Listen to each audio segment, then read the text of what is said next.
તો ઉત્તરાયણમાં ચાઇનીઝ દોરીને લઈ હર્ષભાઈ સંઘવીએ અપીલ કરી છે અને કોઈ પણ વ્યક્તિ ચાઇનીઝ દોરીનો ઉપયોગ ન કરે તેવું હર્ષભાઈ સંઘવીએ જણાવ્યું. કહ્યું, આપણી ઉજવણી કોઈના માટે માતમ ન બની જાય. સુરતમાં દોરી વાગવાથી એક દીકરીનું મોત થયું, તો આવું ક્યારે નહીં ચલાવી લેવાય તેવું હર્ષ સંઘવીએ જણાવ્યું અને કહ્યું કે ચાઇનીઝ દોરી વેચતા કે ઉપયોગ કરતા પકડાશે તો કડક કાર્યવાહી પણ થશે.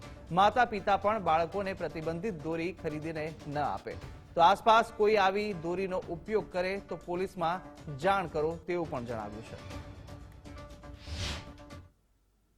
કાલે આપણે સૌ લોકોએ જોયું, સુરતના એક પરિવારે પોતાની દીકરી ગુમાવવી પડી. આવું કઈ રીતે ચાલે? આપણે સૌ પોતપોતાની જવાબદારી જરૂરથી સમજવી જોઈએ.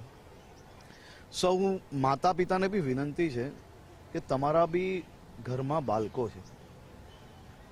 આપ આપણા બાળકોને દોરીઓ, જે દોરી આનંદ માટે, ઉત્સવ માટે વપરાતી હોય એવી જ દોરીઓ અપાવો. અને ક્યાંય બી આપણે આ પ્રકારની દોરીઓ જે બીજાના જીવનને નુકસાન પહોંચાડી શકે છે એવી માહિતી મળે તો જરૂરથી પોલીસ સ્ટેશન સુધી રોજ રેડો પાડીને આ પ્રકારની દોરીઓ વેચનાર લોકોને પકડવામાં આવે છે.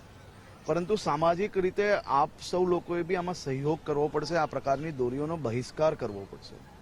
આપણે સમાજમાં આ પ્રકારના ઉત્સવ તમામ ઘરોમાં ખુશીઓ લાવે તે માટે મનાવીએ છીએ. કોઈના ઘરમાં દુઃખ લાવવા માટે કે દુઃખ પહોંચાડવા માટે નથી બનાવતા. આપ સૌ લોકોને વિનંતી છે કે આપ સૌ આપણા બાળકોને પોતે વાપરતા હો જે દોરી, એ બી ખાસ ચકાસવી. આ પ્રકારની દોરી હોય તો એનો ઉપયોગ ના કરવો.